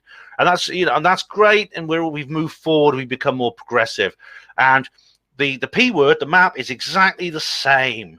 The P words used to be secretive, and they used to do secret things and file share their perverted videos and things like that. But society's changing, so we become more acceptable and things like that. But Rin, it's a completely different situation. The difference with homosexuality is that firstly, it does seem to be something that's inbuilt in people. I mean, there've always been people who are homosexual. There's also a sliding scale of bisexuality, which covers about 40 to 50% of the population. And then there's the people who are completely straight, who like me, who are completely straight. But the difference here is, firstly, it is something that seems to be genetic. It's something within us that's part of our nature. Secondly, it's adults this is all about adults. This isn't about children. This is about the freedom to do what you want with another adult. The difference, what people want to do, what two adults choose to do, is very different to what an adult wants to do to a child. The illegal terms and moral terms, these are continents apart, these two issues. So any attempt to try and conflate the acceptance of homosexuality with the acceptance of minor attraction is it's distorting the issue in a very dangerous way. And I really get worried whenever I see people trying to use that argument. Yeah, I do see that the maps or the NAMBLA people, they try to squeeze their way into the LGBT community, but the difference is there's a difference between what two grown adults do with each other. Like if two grown consenting adults do with each other, it's like it's none of your business. But when you have an adult with a child, there's like a power dynamic there. For example, I mean, a teacher could actually, like, do you want teachers to have the ability to lower grades for students that refuse to, do that, it's like there are teachers that do grope on their students and, do all sorts of things to their students. And it's like, and they want, sexual favors. And it's like, or the teacher would promise an A. Like, do you want an A in school? Do you want me to give you a perfect score? And, it's like, well, you would have to sleep with me and I'll give you a perfect score. There's a power play there because, the adults has the ability to take advantage of the child.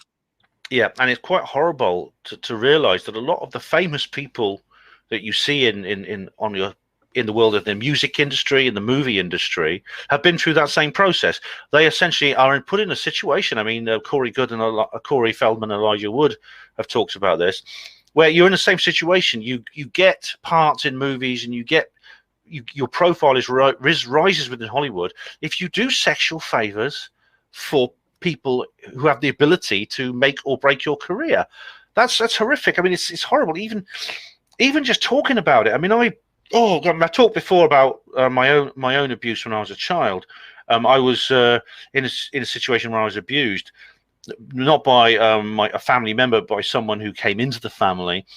But I mean, I had people like teachers at school and that saying things to me, talking about puberty and things like that, and saying to me, like when I was about 11 or 12 years old, that in a couple of years this would happen to me and that would happen to me, and my body would change and my thoughts and feelings would change.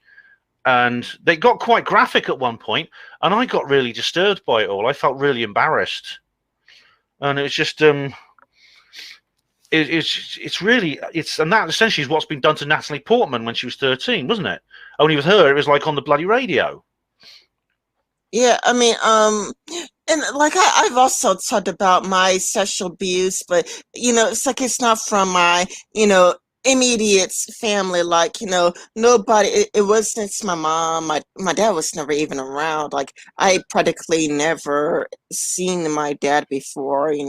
But like somebody that's like a friend of the family used to do sexual acts on me when I was still a child. It's still like molestation, but it's a person that's I barely seen.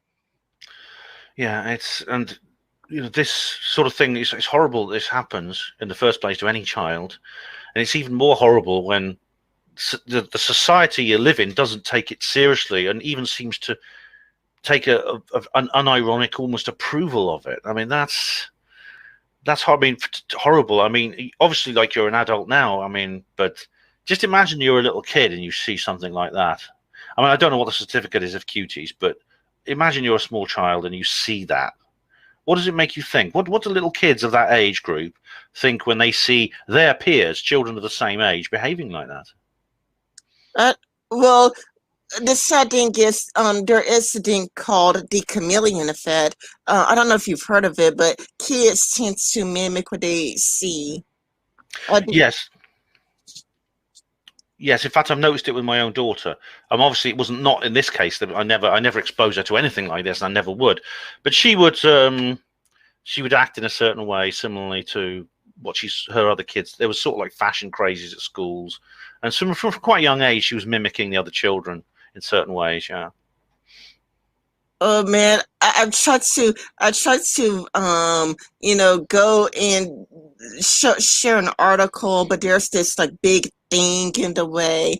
Um, I guess I could click accept all cookies and get rid of the cookies later. It might do the trick. It might do the trick. Yeah. Yeah, I just wanted to share things that talks about the chameleon effect. Let's see, screen share. And I had to go do it. Like I have like 30 or like 40 tabs open, so it's gonna take a, oh, here it is. I see it. No problem. No rush. Okay, I found it. The chameleon effect as social glue evidence for the evolutionary significance of non-conscious mimicry. The chameleon effect refers to the tendency to adopt the posture, gestures, and mannerisms of interaction partners. This type of mimicry occurs outside of conscious awareness and without any intent to mimic or imitate. Empirical evidence suggests a bidirectional relationship between non-conscious mimicry on the one hand and liking reports and affiliation on the other. That is, non-conscious mimicry creates affiliation, and affiliation can be expressed through non-conscious mimicry. We argue that mimicry played an important role in a human evolution. Initially, mimicry may have had a survival value by helping humans communicate. Um, we propose that the purpose of mimicry has not evolved to serve a social function. Non-conscious behavioral mimicry increases affiliation, which serves to foster relationships with others. We review current research and lots of this proposed framework and suggest future areas of research. Yeah, that's that's to be expected actually, because humans we are social creatures, and we see this kind of behavior in other social animals. Dogs, for example. I've noticed this with dogs. That one, if there's, I know these two dogs, right? They live in the same house. One of them's got a bad foot, and sometimes he'll just like sit down and refuse to move. And he lives with this other dog, and there's nothing wrong with her foot, but she will do the same as he does. Like sometimes he'll put, like, if someone wants to take him out on a walk, he'll sometimes pull back like he doesn't want to go because his foot's hurting. And then when he does that, she'll do the same thing. Even though there's nothing wrong with her, she will copy his behavior. And you see this with other creatures that live in groups. And of course, why should humans be any different? And it is like a kind of social bonding thing. It's a herding instinct. And indeed, that can serve some good functions. For example, if you're part of a tribe, you can have certain mannerisms which will other tribe members can understand that you are like that. You see that with certain groups of people, like in certain jobs, certain behaviors and certain types of language occur. I mean, there's certain terminology and certain ways of speaking that I used when I was a porter at my hospital, because I was part of a large group of professionals, that I wouldn't use outside the hospital because I was with a different group of people, a different tribe, if you like. And that serves a good purpose, but it can serve a very, very sinister purpose if it is weaponized to change human behavior in pathological ways. Because if someone understands the things that these people that you just quoted, these are psychologists you just quoted, the government and other people in authority in the movie industry and education, they employ top psychologists to advise them. So essentially, this is creating a psychological warfare tool for controlling people or changing human society in ways that they want it to, building it in their image. And in this case, we're looking at a very, very nasty image, which they want people to be. And we as people, there's sometimes when you have to resist that mimicry. You have to fight back and say, I'm not going to go along with that mimicry. And be aware of your own subconscious mimicries and stop them when they occur. If you're being led into this rather unpleasant situation. So in that case, maybe create a new kind of mimicry, a new kind of behavior that other people can mimic, which is healthy, which I hope you and I are doing on this particular program. I hope people watching it will see this and mimic us. Yeah, hopefully people will see. That's the reason why, like, instead of going like chatting with Ben Porter, which nobody's going to click on the title chatting with Ben Porter, I just fit, Centricide against Netflix Cuties, because, like, if I put like a different title and this time I'm going to try to add in tags, and if I add in tags, more people will see it. And, you are more than welcome to download the live stream and upload it on your own channel. Thanks, Rin. I will. The YouTube has a problem though with processing live streams into recordings, which is a bit annoying. But hopefully, when it is done, yeah, I can do that. Definitely, I did it with the last one where we discussed this Cuties thing, so it can be a part 2 kind of thing. But yeah, getting a good title is very important. And I've never heard the word Centricide until you just told me about it. But I do like it because, I mean, Molyneux made this point when he was talking about his banning. They want to scoop out the center where people are reasonable and people are looking at the rights and wrongs in a non-partisan way, and just leave the extremes to fight amongst themselves. And that seems to be the way social media is at the moment. Well, the reason why I picked Centricide is, like, not only was there a popular Centricide series, but I did cover this in the very beginning, but I'll screen share again. Let me open it up on, I hate to have so many tabs open, but here we go. Cuties is extraordinary Netflix debut that became the target of right-wing campaign, and it's like next to the bottom. Hold on, Yeah. next to the bottom where he says that is. I'm interested. The title is. I'll comment on the title when you've done that, because I want to say something about that. Before, okay, no. Cuties is a film of the censor, and it's aesthetically of the censor, and that's the reason why it's like Centricide time, Dan. It's like it's saying that Cuties is a film of the censor. It's calling it a centrist film.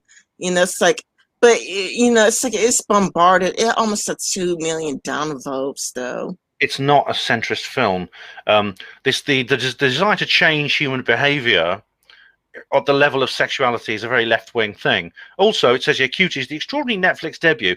Listen to this, isn't this propaganda? An extraordinary Netflix debut. They describe the film as extraordinary. So that's immediately framing the whole issue and giving the viewer a prejudicial opinion of the movie. It's an extraordinary film that became the target. It's all very aggressive, isn't it? The target of a right-wing campaign. So if you oppose this sort of thing, you are by very definition right-wing. And of course, right wing sometimes conjures up images of like people with baseball bats, and the Ku Klux Klan and things like that. So all that is covered by the term right wing. So anyone looking at that title is going to think, oh, it's an extraordinary film and nasty right wing people are opposing it. It must be a good film then, It's yellow journalism. It's yellow journalism. That title, it's not only clickbait, but it's also poisoning the whale. It committed the poisoning the whale fallacy. Yes, totally and utterly. And the media does this all the time. It's continuously doing this. I mean, I could give you numerous other examples of articles like that. And the titles especially, which draw people in, the titles are important. We were just talking about good titles. And for you, you can use like proper titles for a positive way to get attention to the video. Others use title to give the viewer so the viewer immediately starts reading the title with a preconceived opinion of it. And you know what it's like when you're reading lots of things. Very often people just read the title and they skim read the rest of it, and they don't really get a proper scope on what it's about. So they may just pick up a few words here and there. And indeed, the psychologists who work for the media, they tell you exactly what words to use and where to use them, so that a speed reader will sort of pick them up. And so by the time they finish reading the article, they're going to have a completely different opinion on the film than they would have if they looked at both sides of the story or they'd read an objective review. I mean, for me, well, I don't really read all that many articles anyway. I would rather watch a video because, like, why believe what is read when you could watch, like live leagues or, it's like, what's the Still Great at Still Great, like Ian Smiles Chunk and Andy Neo. They both have clips of the violence that's going on in America. It's like, I mean, whether you like Ian Malshunk or not, or Andy No or not, at least they're doing something that nobody else is doing, and that is it's getting all of these screen recordings of all the violence that's going on. That's true. I mean, we live in a very, very interesting time because the social media and the internet allows people to express themselves and communicate in a way they haven't been able to probably. I mean, the only thing that compares with this is the invention of the printing press in terms of information freedom that it gives us. So, 20 or 30 years ago, we couldn't do what we're doing now. We couldn't make a video like we're doing now and distribute it to as many people as we could. This means that people have a chance now of getting the real story or getting their own version of the story so people can make their own minds up in a way they never could before, which is wonderful. It's absolutely wonderful. This is why so many people are being banned, because the authorities who want to maintain the narrative are trying to purify this new form of expression of dissenters. But it gives a responsibility for people like us to do these kinds of things that we're doing now and put another point of view across to prevent people reading that thing about extraordinary debuts and right-wing campaigns and just coming to the wrong conclusion completely. Maybe you can go to see the film with a prejudicial attitude to it. In other words, this is the director telling you it's a chicken when it's really a duck. So I think we're doing a good job, Ren. We're doing something that's important and necessary. I mean, I do think that this is going to backfire because if they turn pedophilia into a left versus rights issue, because I haven't covered this yet, but I'll say this live. I already said this multiple times on Twitter, but I haven't said it live yet. But when I'm looking at news media outlets, only right-wing news media outlets are condemning it, Yeah. like Cuties. Like, I've seen it being condemned by pretty much all the right-wing outlets, like Breitbart, the Daily Caller, the Fox News. So each and every single right-wing outlet called out, Cuties for being the gross, disgusting film that it is. But it's like with the left-wing outlets, pretty much all of them, defended Cuties and called it a Yeah. must-see. What, what, I was even surprised by the Independence. Like, I thought Independent was a good one, and I, normally read the articles from the Independent because I viewed it as a trustworthy, reliable source. But even the Independent was defending Cuties, and I feel disappointed in them. Yeah, I mean, the Independent doesn't live up to its name. It really, really doesn't. Well, yeah, you're right about the right. The Conservatives have really been. They've been a stalwart defence against this sort of thing, which is really great. What you see on the left is it's split. I mean, the big time left wing outlets. I mean, I've not read what the Guardian says about it, but I can probably guess, and many others. They're all in favour of this. On the grassroots level, you see a different story. I mean, there seems to be a split in the grassroots social media left wing users. I mean, we've seen Miss Miranda, and she's taken a stalwart campaign, I think, for justice and reason in this sort of thing, as has Tulsi Gabbard. So that's really good. So credit to those people. And I think it's up to those people, obviously, are doing a very brave thing, because we both know how leftists can, how the violence and aggression which they respond to when they encounter any kind of back talk. So well done them. Yeah, I mean, I've also noticed a split in the left, like on Reddit, pretty much nearly all the left, at least in political compass means, pretty much all the left condemned cuties. That's Well, at least good. at least in the specific subreddit called political Mm, compass memes, pretty much in like 100% of left the left condemned cuties. But on Twitter, it's like a different story. On Twitter, you see people using all of this whataboutisms, like mm. what about Trump, what about beauty pageants, what about this, what about that. Yeah. Well, Twitter is something of a politburo, isn't it? I mean, it seems to be the gathering place of all these kind of radical pinkos everywhere. But I mean, I think that the true story can be found on Rotten Tomatoes. It's all very clear on Rotten Tomatoes. I think this is the most revealing thing. Official critics love it. The audience score is 11%. Now, this means the audience hate it. This is a massive, massive gap here in approval between the official critics and between the general grassroots viewing public. Now, those 11% who liked it, obviously the 89% didn't. Those 89% of people are going to consist of all kinds: Democrats, Republicans, etc., etc. So I think we can take hope from that, Rin, and also the downvotes on the trailer. What you find is with the authorities and within the officialdom is that things change.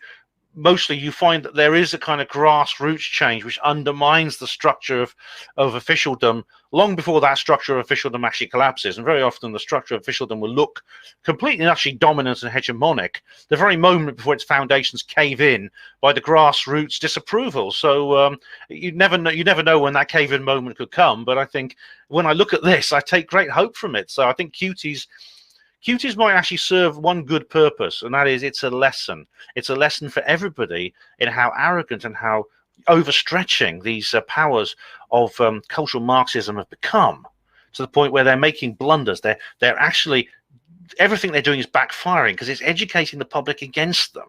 So that's great, Lynn. This is good news. I feel encouraged by this. I don't know how I make of it because I don't know. I mean, I don't know. I really don't know, but I do think that this is backfiring against them. This is definitely backfiring against them, but I don't know which direction the society is going because it's like again, at least on Twitter, so many on the left are defending cuties. Of course, many on the left condemn it. There are people like hello, I am actually very liberal and that I hate cuties, and there are people like I'm a communist and I hate cuties, and like there are people like again on Reddit, pretty much 100% of people on the left were against cuties. But then it's like you see the people who are very tribalistic and are doing, like playing politics, being political hacks. They know like damn well that if, right wingers like love cuties and, if like let's just say Donald Trump came out and says I love cuties and like the Trump family loved it, then it's like they would probably change their opinions to like, oh, I hate it now. Oh, right. I can't imagine Trump doing that. I mean, if he did, I'd be horrified and disgusted if he ever did. Very disappointed in him. But yeah, I mean, it does seem like Reddit is pretty based generally. I found it's kind of the opposite of Twitter in that respect. So it doesn't surprise me that Reddit attracts. If it attracts communists and leftists, then it attracts the kind of the more sensible and rational and sort of moral kind, which do exist. And so I'm not surprised that Reddit is taking a very, very different position from Twitter. I don't know. Like I said, I think it's backfiring on them, but obviously I don't know the future, and I don't know what's going to happen. I think it'll be encouraging, and if we maybe in a month's time we look at the long-term effect this has had on Netflix's popularity and profit, and if we find that it's actually declined and it's actually done the company a lot of damage, I think then we will know that it's had a good effect. It's like the Gillette razors, when we didn't know when it first came out. Obviously, they had this ridiculous, disgusting, misandrist advert, and it had loads and loads of downvotes. Like it was 95% plus downvotes. But they stuck with it, they doubled down, and then eventually their revenue dropped. People stopped buying Gillette razors because this company was alienating its core audience, its core customer base. So hopefully Netflix will do the same, and then we will know. I mean, really, money talks in this game, and they need bums on seats, and they need credit card numbers, and they need people paying to watch their products. And if Cuties really has a big effect, then people will switch to Amazon Prime, and hopefully that'll be the end of it. And then hopefully they'll drop Cuties. You never know. I mean, Netflix have dropped other films before for I say less reputable reasons. Maybe they'll do the right thing and get rid of Cuties. I mean, it's like, like I hope that this happens to Netflix. Like, I really do hope that they tank, because I mean, you could kind of look at what's the Big Mouth with the giant talking vagina, and the monster encouraging, like 11-year-old girls to play with their private parts. They already have like a pedophilic TV series. So yeah, Big Mouth is a pedophile TV series. Cuties is going even further with the whole pedophilia bit. I do think if they keep going down this road, that they are going to, because they even alienated, people on the left, like Sean spoke out, Vintage Miranda spoke out.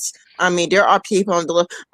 And on Reddit, like, it was like overwhelmingly, like 100%, like, of people on the left, at least in political compass memes and in our drag, it was like 100% of people on the left condemning Netflix. Yeah, I'm glad. I'm glad that that's happening on Reddit. I mean, it's really, really great. And I mean, I don't know about this TV series you just mentioned, but I mean, there shouldn't be TV series like that for children. I mean, it's as we talked about this before about children's exposure to sex, and it's something that should be handled very carefully at the right age, and really generally it should be the work of the family. I mean, or even the individual. I mean, I had sex education when I was a child, but I didn't have it until I was already past. I was already in puberty by the time I had sex education. Indeed, the girls were already quite advanced, because girls always mature quicker than boys.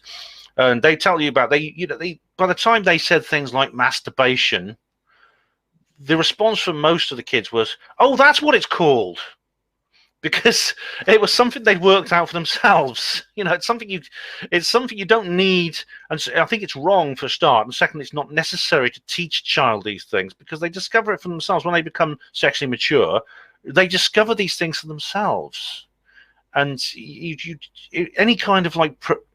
When it's coming from the outside at you, it's just embarrassing. It's what this teacher. I told you about this teacher who was talking to me in a sexual way when I was just before puberty. I didn't want that. I just felt so uncomfortable, and he was telling me about these things, so uncomfortable.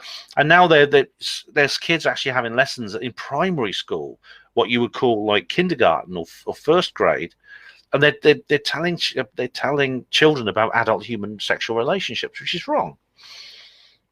Well, to me, it all depends on how it's done, because, kids need to know about pedophilia, because kids need to say something.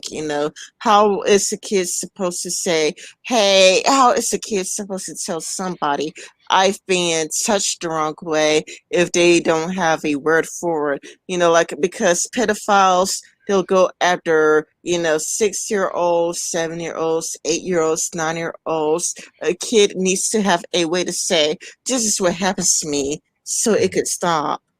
Yeah, well, firstly, if they have a healthy, loving relationship with their parents, the problem will solve itself, because they'll be able to communicate with their parents and talk about these things with parents themselves.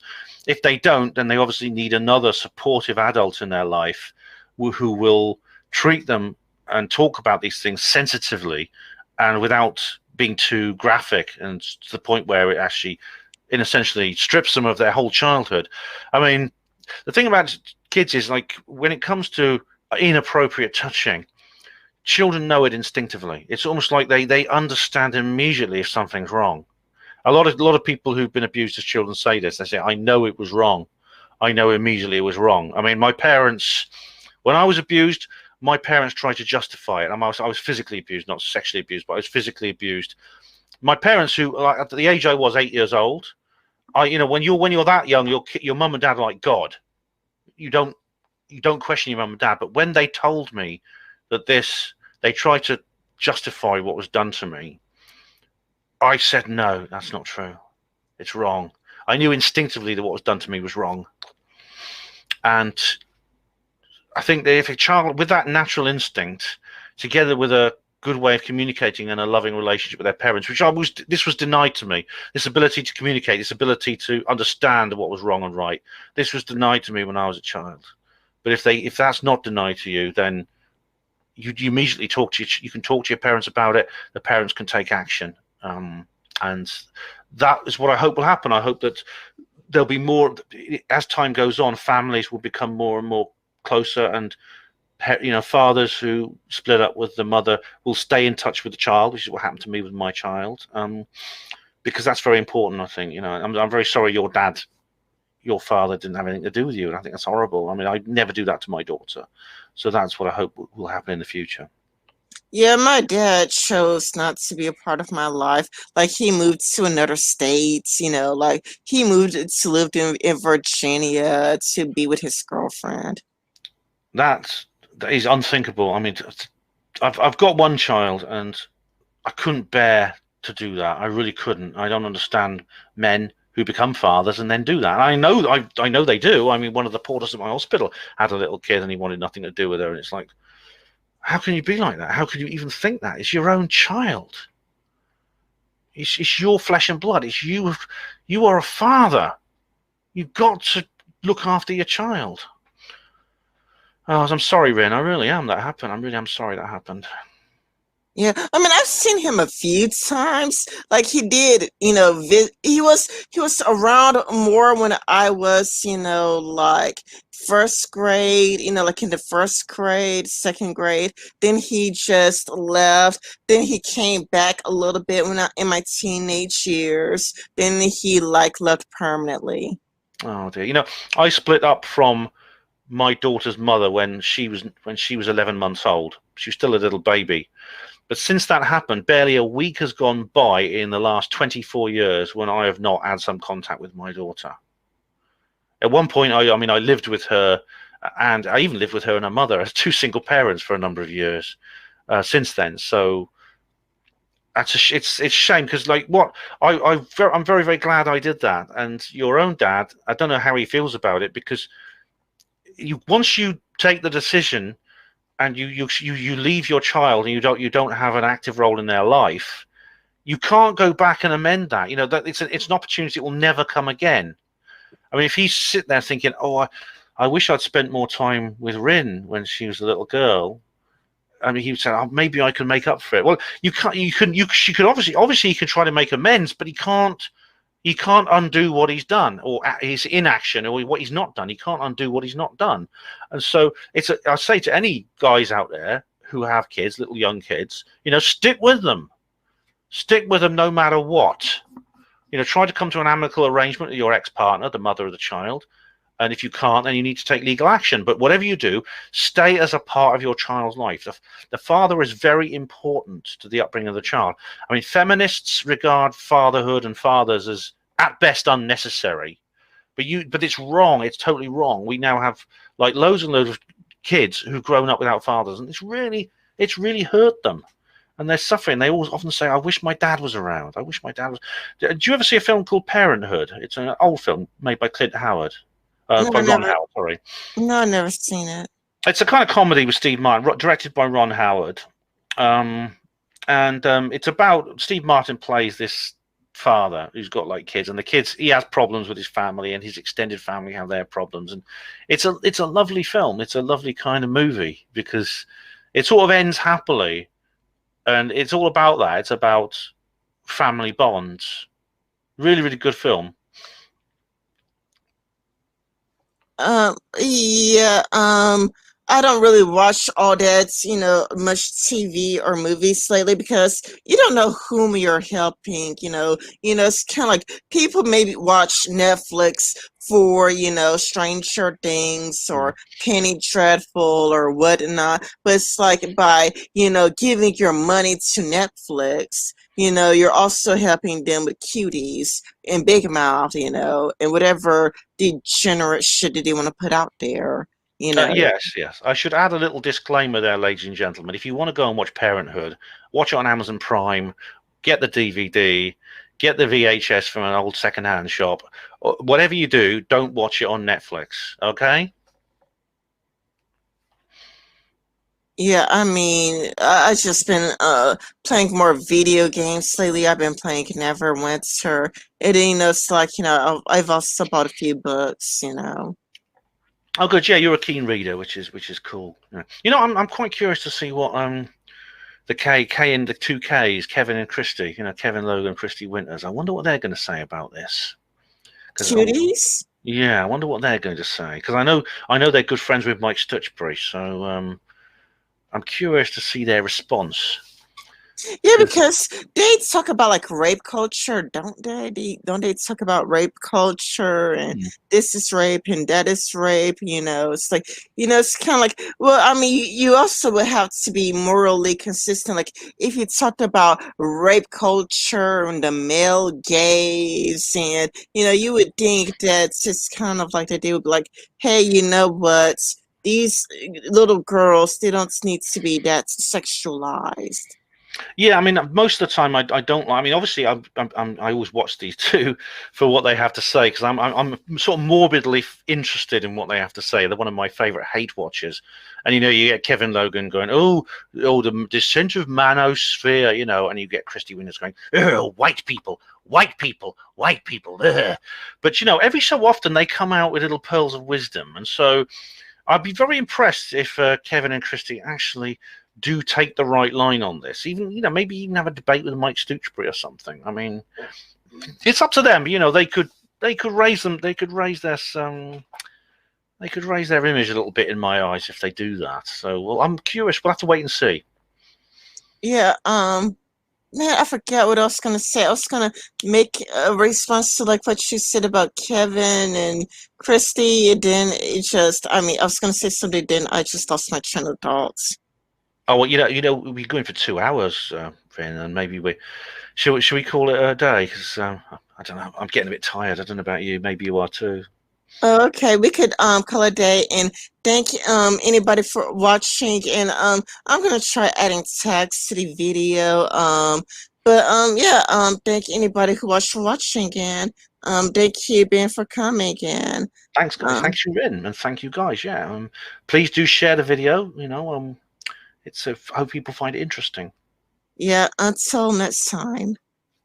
And that there was Rin Michaelis and I calling out Netflix for a second time, an update on the previous discussion we had on Cuties.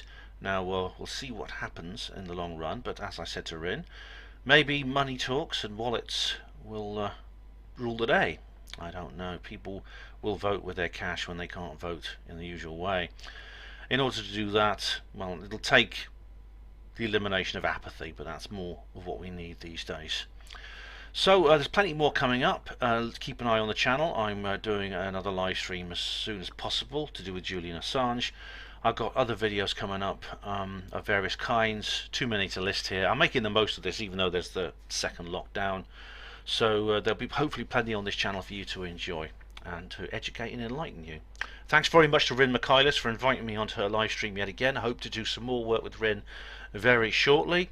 And thank you all of you for watching her Panwo TV. Hospital Port as pride and dignity. Stop the New World Order.